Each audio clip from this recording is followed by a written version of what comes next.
so business planning 2026. Here we go. So as we start looking at this, and I'm charting this course out and I'm laying it out, I started going, again, I don't want to do a repeat, but the fact of the matter is, to do well requires intentional planning in life. If we don't plan, it can be a fiasco. So be a planner. So you need to know how to organize, achieve goals, map out your roadmap, all of these things. Prioritize lead generation strategies. You need to know what's working. And of course, when it comes to marketing, really watch what you do. Even with lead gen, it can absolutely break the bank and you don't need to. But if you listen to all of the options out there, it happens. So focus on activities for the best return for the time, right? And then here's the big thing. Look at the huge number of business coaching plans out there, from Glover U to Ricky Karath to there's so many, it's unbelievable. This one caught my attention again, and it's Glover U. I can't spell it out any better than what they've got laid out. So I printed it. I'm like, fine. So you know what we're going to see on some of this? How to get started. Get somewhere quiet. You know, I've always said this. This part's the same year after year. Go somewhere quiet. Ditch everybody. You can't have anybody else with you when you're doing this, or your brain just, at least mine, can't focus. I'm too ADHD for that. I'm all over the place.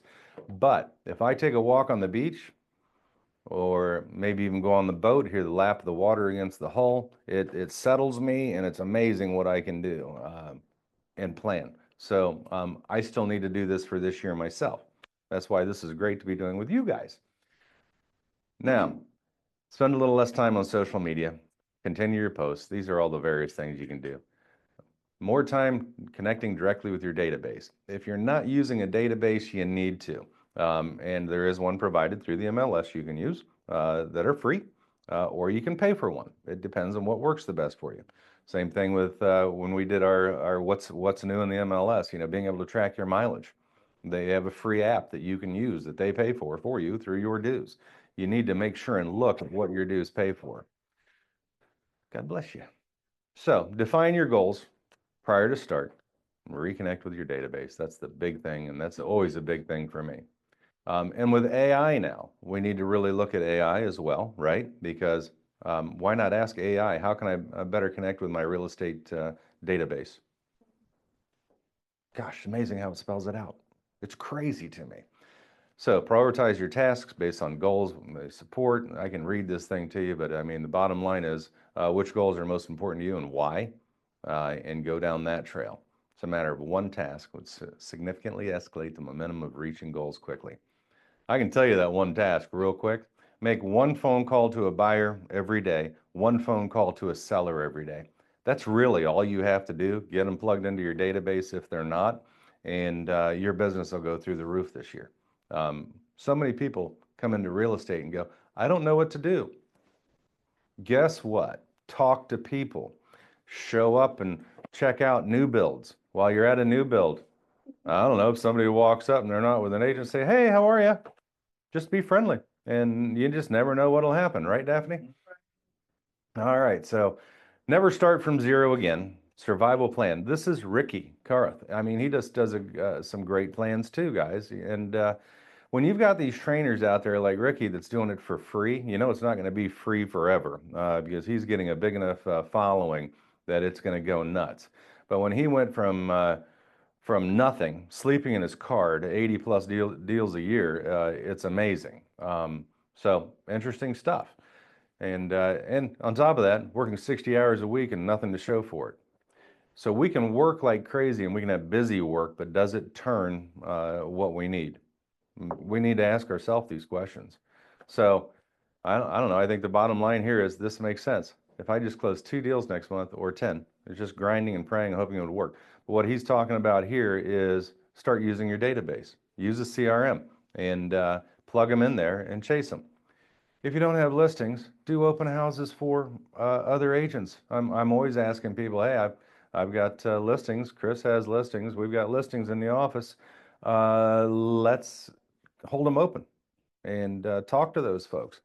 Those folks come in, they need to sign in. The seller's asking that everybody signs in so they know just who's been in and out of their house.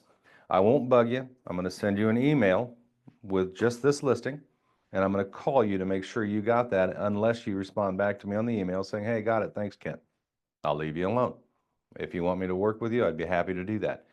They'll sign in, put them in your database, hit them up until they tell you stop, right? I mean, that's just common sense in sales. It's just until they tell you to go away. The specific database you guys are using, or just kind of? Right now, we're using Market Leader, and we're running it through that. It's an expensive route, but I like their automation. We're still, on my end, we're still processing that to see how effective it'll be before I really put it out to our team and said, hey, you guys really ought to consider this. But that's what we're doing right now. Mm-hmm. Yep. Oh, for sure. Yeah. No matter what you put in any other database that you're working with, save it to your Excel or your sheets, right? Just that's your database. Don't lose it. That would be terrible. So, Glover, you though, this is so important, guys. He's got like a 15-step plan, which I printed out because somebody might want to make a copy of that and spend a couple hours, which is what I'm going to do, and go, hey, let's see how it is. They charge for coaching. This he had on a video that he did. Yeah, I just thought it was really nice that he posted all of these on that video, as it's amazing what Screenshot does, right? And he knows that. Doesn't mean that you don't want to use them for coaching. Maybe you do, but right now I'm just giving them credit for what they've done. So here's the important thing. If you work for somebody else, how many days do you have to work? How many hours do you need to work? What do you need to do? If real estate is your only business and you track the number of hours you work, the number of days you work, if you work for somebody else, would you still have a job? I think these are important things to consider. So many people think, hey, I work for myself. I'll do whatever I want to do when I want to do it. It's so the opposite. I was having some fun yesterday and working on a big slab piece of wood. I'm doing something with at the house, and my phone rings. I ended up working until after 8 o'clock. It's like, okay. And then promised that I would have things turned around this morning. So I came in early this morning, and I was able to get those things back out and put in the right hands, and we'll see what results come back. But it's just the way it works. We have enough slow times in this business that you can do other things. Work, do your job. So here's the other thing. Total database touches. Things we need to know. If this is your closing ratio, you need to figure out what your own closing ratio is. And it's true. I mean, for a new agent, it's usually maybe 45% of the people that actually sign to work with you. After 1 to 5 years, it can go up to 55%. It traditionally increases with your years in the business simply because you know how to work the business properly and you've gone through the trainings and you've done what you should do. Okay, so what value did you add each month? This is reflecting back, of course, 2025.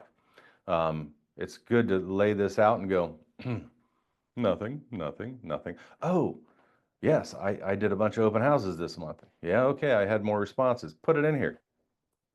Fill it out. So, what time period does your strategy require? Right? Important things to figure out. So, a lot of people are like, strategy, what's that? How do you have a strategy in real estate? Well, it's same with any business. It's a business plan. So, evaluate your plans and goals. And these are also, remember maybe you don't remember, but for most of you, I've given you the book from Keller Williams. There, oh gosh, what's his name? Shifting market.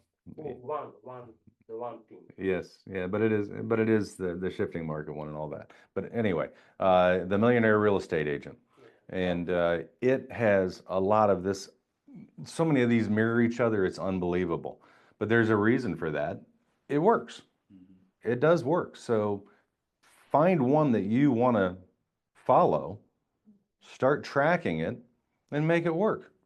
I mean, I was sitting down and I was thinking, if I'm going to lay out a business plan for everybody, what would I do? How do I do it for myself? And it's like, here's what I do. So it's here's what I do, guys. It's what I do, right? So this is the important thing, I think. Well, it does talk about how many sales do I need, how many calls do I need to make daily to get there, all of the breakdown. And you start with what income would I like to make without it being a crazy dream income, make it something realistic. I want to sell 4 homes a year. Okay, how do we get there? How many people, how many contacts do I have to get one sale? It's typically over 50 for one sale. And it's not just contacts, it's touching base with them and keeping up with them for one sale. Does that seem like a lot? Yes, Okay, well, what if you have 500 contacts? there it is. You're making some sales. And the reality is, if those are in a CRM or a method of tracking those people, you can send things out en masse. Doesn't stop you from, I don't care what they say, doesn't stop you from picking up the phone and saying, hey, whoever's in somebody's face at the time they want to list a home is the one that's going to get that listing 9 times out of 10, unless the folks have worked with the same person year after year. And when that happens, you typically keep in touch with them. It's just because you become friends and it just happens. But it can just happen in their eyes, but on your eyes, it should be, I'm tracking it.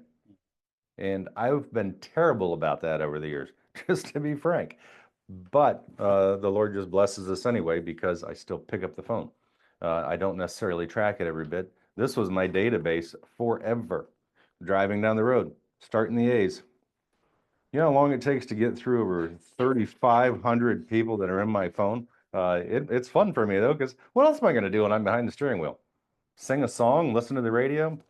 Yeah, sometimes, but typically I'm just talking to people because I like to talk to people. I got into sales because I like to talk to people. It's fun. Even when I was a contractor, I was my only salesman for our firm, and I kept all 72 subs busy all the time. So focus, intensity over time will get you there. But this is the big thing again, one buyer call, one listing call per day. Does that sound like something everybody could achieve? Okay, but the thing is, what does this mean? What buyers do you have listings? Mhm. Or you're talking to people and you let them know you're exactly right, Dwayne, you're not wrong. But then the fact becomes you've still got a database of people that you know, friends that you know. You can call it a database, Yeah. but you can let them know, hey, this time it's not just a friendship call. I'm starting into real estate. I'm doing real estate, or I do it for a living. You know that, and I'm trying to figure out one buyer that I could talk to every day and one seller I could talk to every day. And you can ask for referrals, or what are they doing? When are they moving next? What are their plans? Everybody has plans. We may not know that they're not able to pay their bills this year, and because of what the market's done, they lost their job. They need to sell.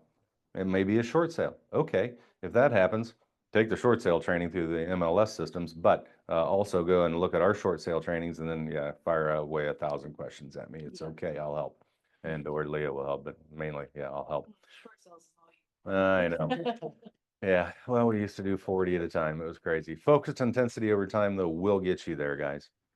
So, next question, of course, is have you looked back at your plan for last year? And then, did I do it? How did that question come up? Well, here I am, right? So, step 2, this is again with Glover U. New contacts added to database. Know your database results for 2026. I think this is the important thing. You need to be able to track your database. You need to be able to track how many people in your database actually did something. And if you track that number, and if they weren't in your database and it ended up in a sale, great, they should be in your database now. But track that and figure out your ratios, because how many people need to be in that database for it to work? Typically, they're saying 8% is what you'll get out of your database. If it's only 8%, how many sales do you really need to make with your database versus new sales to make things happen? I don't agree with the 8%. I get a tremendous amount out of my database. Probably, well, Leah's helped me with doing real databases now, but it helps to have younger perspectives in our worlds, because kind of like AI, if we don't really grasp onto AI and run with it, we're going to be so far behind the times. We'll be grinding, working like crazy, doing what we've always done. And these people that don't look like they're working are going to go, blowing past us, and it's like, how'd that happen? Right? Is it all social media? No. Does social media work? Yes. Yes. Do we need to do social media as part of our plan? Absolutely. Okay. But could we maybe go online and just say, hey, ChatGPT, give me a business plan for 2026 as a real estate agent that's new in business. Define it. I work in the Florida market. I'm in Sarasota, Bradenton, or Sarasota, Manatee County. How do I get my foot in the door? Make it very specific. I only have $200 to spend on marketing. Where's the best place to use that to increase this? Specific. The more specific you get with AI, the more it will come out with things for you that are amazing. And what's fun is Valerie, my wife, is always looking at these things and what's going on. And she's got a copy. I'll have to send it to you guys from another agent that is working with AI heavily. And he's like, when you have a listing, these are specific questions to ask AI. And yeah, I don't know if I shared that with you yet or not, but it really lays out a marketing plan as well. Here's what you do. Gosh, what happens then? You actually have to do it. Just these minor things. Anyway, guys, look at this, see if it makes sense to you. I think it will. The activity trackers, we have them in app files. Okay. We also have the personal marketing guides in app files. A lot of the things we're talking about these items are in app files, so they're at your fingertips. Use them. All you have to do is go to the, what is it, print blank forms, Leah? Yeah, and type in the lead words of what you need, and if you can't find it, ask Leah. Be sure you have a 2-minute elevator presentation completed. I've said this year after year because it's important, but write it down, practice it on family and friends. Directly ties to your universal sales proposition. So if you walk in an elevator, the door opens, you walk in and turn this way. Is that going to do anything in your life other than you get a ride? I know I aggravate the heck out of people because I started doing this years ago just because, and not because of sales. I just thought it was fun. I walk in an elevator and face this way. How's everybody doing today? People are like, what? I'm like, man, I hate just, right. You can see me. I thought I was back here, but I'm like, how's your day going? I mean, I just hate stepping in an elevator and being quiet. I'm in sales, so I don't know how to be quiet. And people are like, oh, that's a riot. That makes sense. And then boom, right? But if you have a quick elevator speech, what I mean by that is after that, people are like, what do you do for a living? I sell real estate. Have your quick, really quick, defined statement laid out for your universal sales proposition, and again, we have one, I think, drafted in app files based on what you see around the office. We're attentive. It's about your lifestyle. It's about our resources. It's what we can do for others. And Leah calls it ARMY, which is helpful. But it's helpful, right? It's an acronym. It works. Know these things and try it. Be embarrassed. Blush. Who cares? Just do it, okay? It's kind of like the first time you have to give a speech and you step up in front of a crowd. You're nervous the first time, maybe for some people. For some people, they never get past being nervous, but they have enough courage to do it anyway. Personally, I don't know. I've never had a problem standing in front of people and talking because I talk a lot, but there's that. Know your overall results in 2025. So you should look at how many listing appointments did you have? How many did you set? Did you actually meet with them? Did you get a listing signed? Price reductions. Here's a biggie. They're saying first only. I'm saying, how many price reductions did we have to do? I think it's important to know. Because if we had to do a ton, what if we can tell our listing folks that we're working with how many price reductions we've had to do with listings over the years with folks that don't want to list it where we're recommending? And then they end up getting less than what we recommended in the first place because it got stale on the market. Which would be better for them? Which is easier? What a pain in the neck it is to have a house clean and show it for a year. And is that uncommon in this market? It's really not. Is 6 months out uncommon in this market? No. But I read the averages, and you read averages of 61 days, and I'm like, in whose market? Because I think it's more like 180 days here. 120, 180, that's very realistic. The higher the price goes, oftentimes, and depending again on where, location, and pricing against the competition, it's not uncommon for them to go to a year. You go over $1 million, it gets a little tougher. You hit $2 million, that narrows down your buyer pool. Not that there's not a big buyer pool here in Florida for that, there is, and some of them just write a check. Actually, a lot of them write a check, but you need to be ready for these things. So if we can tell them that, I think it'll help us get deals done. Same thing with buyer's appointments. I mean, I just think this is great. How about fallout rate? How many of them won't even talk to you anymore? Here's the fun thing though. If people are ghosting you and not responding, does that mean don't keep reaching out to them? No, just means they're busy. They read what you sent them and they were like, oh, that's cool. There was Kent. Yep, next. Because we get so many emails too. It's insane. You leave them a voicemail. Mine anymore is I leave them out. Hey, if you have a minute, give me a call back. If you don't, I understand. I hope you're having a great day, man. How hard is that? Or, you know, if I don't hear from you in a week or two, I'm just going to follow up and see how you're doing, man. I'm curious about your life. That'll do it. Then when you do follow up and call, hey, sorry, man, I meant to call you back. Yeah, I know. It's okay. But these are important to know. And then your closed volumes and your total income paid. These are also important to know, right? Because if you don't know that, you don't know where you want to go. You don't know where you've been. And again, this is straight out of this packet here. But I thought what was interesting was this was, you know your numbers. Okay. And again, we have these all here. That's good. But how about this? This was where it was interesting. To agents that have been in it for 24 months or less. Signed, taken to pending. 70%. That's pretty cool. Meet to sign, only 45%. Set the meet, 75%. It's just interesting. Pending to closed, 80%. How about after you've been at 2 to 5 years? Pending to closed, 85%. Pending to close, 90%. Okay, I've been in it for a long time, but if I only get 90% of my pendings to close, I'm going to pull my hair out. That would drive me crazy. If I can't get 98% of them to the closing table, there's something wrong. If I get somebody on the phone and I can't get them to meet with me, that's also shocking. It really is, because it doesn't compute in my head that they wouldn't want to meet with me. Why wouldn't you? For goodness sakes, I'm such a nice right. guy. I'd want to meet with me. Not talking to enough people, I guess.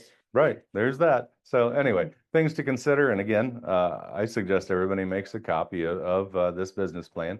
And this is a coach you might want to follow. So on action and consistency, this is just important. Small steps taken every day beat big plans never begun. Every day. Every day it does. How about this? Winners weren't born on January 1st. They're built on daily discipline. That is a tough one for somebody with ADHD, let me tell you. But daily discipline, if I write it down, I'll do it. If I don't and I think about it, I'll forget about it. It's just my MO. Every now and then it'll pop back up at 2 o'clock in the morning. Then I got to get up and write it down so I don't forget. That's what we do, or what I do. Consistency is the bridge between dreams and reality. It just really is. And it doesn't matter what it is. It's just consistency. You want to be a good cook, you have to cook consistently. You want to follow Christ, do it consistently. You want to make sales, do it consistently. Don't just make resolutions though, make moves. So many people make resolutions and they're big resolutions. I'm going to lose 80 pounds this year. Well, that's actually doable with some of the meds that are out there right now, but let's not go there. Anyway, make the moves. So here's my big thing. There's so many systems out there. Use one. Use some of the ones that I've done that are in our app files. Use one somebody else wrote. It's not going to hurt my feelings if you walk in and go, oh my gosh, I was checking out Ricky's plans and this works great for me. Perfect. Chase it. Do it. Okay? So don't make the mistake of not using the CRM and all of the automatic systems out there. You know, that's everything from you've talked to somebody, they're interested in the house, they're interested in this property. Why on earth wouldn't you use the automatic systems that send them homes and things? Here's the time I won't. If they haven't signed our buyer brokers agreements now, I won't, because you're giving them a do-it-yourself guide. I will send them a few and say, hey, if you want to use me as your buyer broker, I'd love to do that and I'd love to serve you. But you'll need to execute these forms for me so I can do that for you and you hire me. Otherwise, don't. Do it yourself kits in this market. Here's what'll happen. They'll go to an open house that another agent has and love the house. And they'll call one of their friends and sign that with them because they find out that they have to. And then you're out. Well, hopefully they still sell your house that you've got listed, but you know, reality is you're out. Sources. Know the sources that work for you, from FSBOs to expireds to past clients to sign calls.